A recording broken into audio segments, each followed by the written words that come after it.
no programa Percursos através das lendas.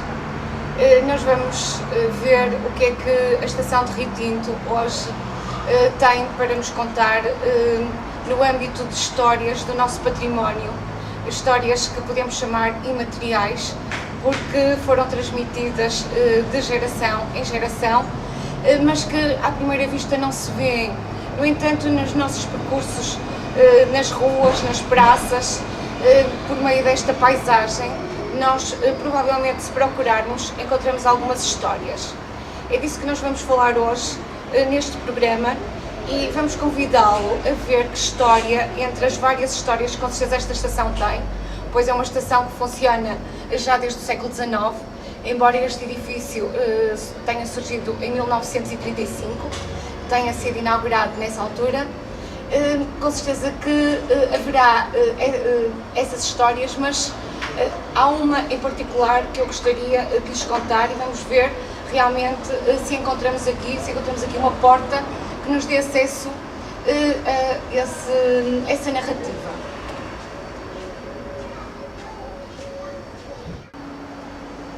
Então, se olharmos aqui para estes painéis de azulejos que têm a data de 1936 e estão assinados por J. Alves de Sá, são da fábrica Viúva Lamego, uma fábrica que tem ainda uma grande projeção internacional, com vários painéis de azulejos em parceria com vários artistas que se impuseram noutros países mesmo e também nas estações de metro, por exemplo, de Lisboa. E então, se olharmos para este painel de azulejos, ele conta-nos uma história muito antiga.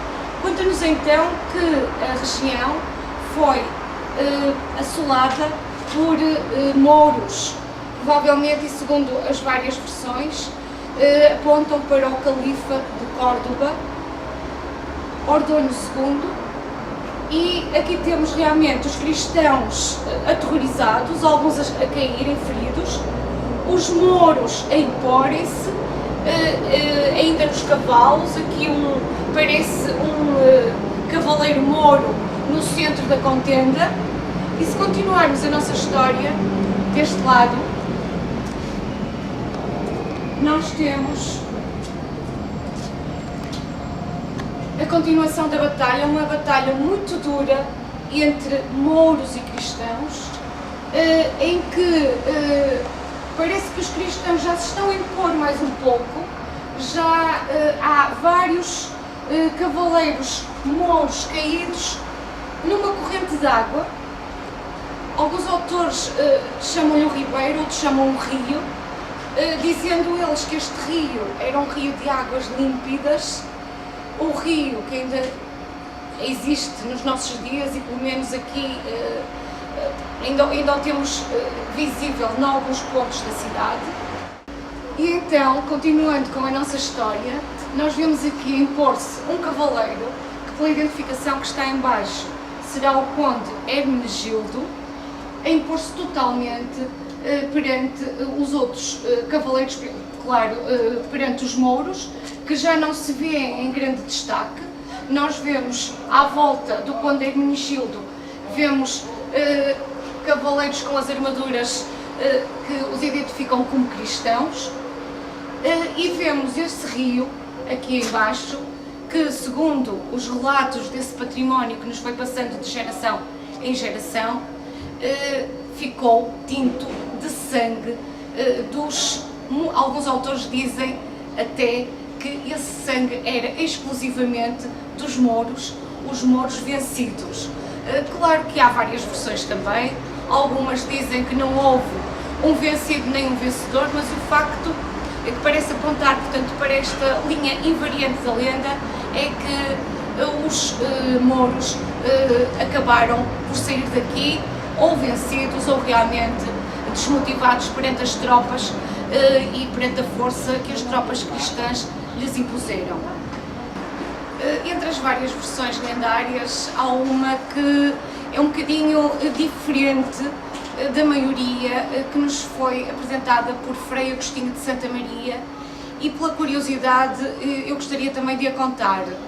Diz esse autor que a batalha se deu aqui junto ao Rio Tinto e que depois os mouros continuaram a fugir em direção ao que nós designamos por Campanhã. Aí apareceu a Virgem com o menino nos braços aos cristãos que a veneraram. Eu gostei de referir também esta lenda porque está associada a uma outra, portanto à lenda de Nossa Senhora de Campanhã. Mas voltando à nossa lenda de Rio Tinto,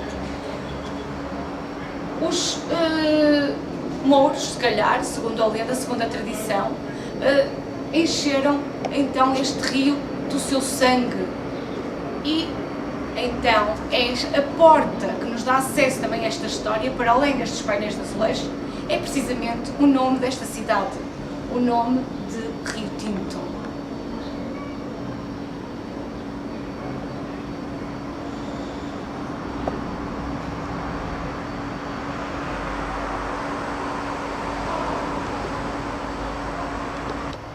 Então, já que estamos aqui a falar de lendas, temos de pensar um bocadinho como é que surge a lenda. A lenda pode surgir de um determinado acontecimento e a partir daí a imaginação popular vai desenvolvê-la, vai transmitindo e vai passando de geração em geração. Ou pode a lenda vir de fora, haver uma estrutura, uma história, uma narrativa que determinada comunidade adota para si e depois transforma essa história, dando-lhe nomes da sua própria comunidade, dando-lhe datas, envolvendo-a numa determinada história que lhe seja muito importante. Então, como se transmitiram as lendas portuguesas? Como surgiram? De várias formas. Muitas delas foram registadas por cronistas, nós encontramos-las nas crónicas, outras chegaram até nós por via mais popular, mas entrecruzando-se com outras formas literárias, entrecruzando-se com o conto, entrecruzando-se com a fábula, entrecruzando-se com outras histórias, em que há presença de elementos históricos ou não. Às vezes há lendas que nos passam para planos do imaginário extremamente grandes, como as lendas das Mouras, lendas muito fantasistas. Há também aqui uma interligação por vezes ao mito e portanto é deste modo que as várias lendas se vão transmitindo ao longo dos tempos e chegando até nós. Então, como é que podemos ver o nosso património material, património de todos os dias, à luz da lenda? Tentando procurar o que esse património, por onde nós passamos, pode invocar, as histórias que ele nos pode contar, como exatamente vimos aqui na estação de Rio Tinto. Coloca-se-nos a questão de que realmente nos aparecem lendas com versões em que os nomes não são os mesmos muitas vezes, as datas também não coincidem. Mas o que é importante na lenda é realmente procurarmos a sua linha condutora, o seu fio, a grande mensagem que o povo, que os mais antigos nos quiseram passar e que nós também recriamos e que também vamos contar. E lá diz o ditado popular: quem conta um conto, acrescenta-lhe um conto. Por isso mesmo não é incomum realmente encontrarmos algumas disparidades nestas histórias. Mas exatamente como eu disse há pouco, o mais importante é procurarmos a grande mensagem, a história, a narrativa. E nesta lenda de Rio Tinto, realmente o fio condutor é a grande batalha que se deu entre os mouros e os cristãos, em que os cristãos se impuseram de uma ou de outra forma. Que a grande mensagem é a tenacidade da luta que os cristãos deram aos mouros e que depois se repercutiu num rio cheio de sangue, um rio que escureceu devido durante dias e dias, esses são os relatos de algumas das versões, devido realmente aos feridos e mortos nessa grande batalha que desmotivou os mouros a mais investidas. Essa é a mensagem desta lenda. Se nós fizermos uma procura de âmbito simbólico, por exemplo, num dicionário de símbolos, percebemos que o fluir das águas do rio simbolizam a fertilidade e a renovação. Se aplicarmos estes conceitos realmente a esta lenda, parece-me mesmo que esta lenda pretende mostrar que há aqui uma renovação, ou seja, uma imposição definitiva das tropas cristãs sobre as mouras. E por um lado então temos a morte dos atacantes, dos que deveriam ser expulsos, e por outro temos a fertilidade, portanto, a esperança de um grande futuro para os cristãos. Isto num contexto em que possamos ir mais longe, portanto, num contexto simbólico, a partir desta lenda. Este nosso percurso através da lenda em Rio Tinto, nós podemos encontrar a lenda numa outra porta, ou seja, nós podemos abrir uma outra porta que existe na cidade e que também encerra esta lenda. Estamos a falar precisamente do brasão da cidade de Rio Tinto. Esse brasão apresenta uma espada ao alto que está espetada no rio.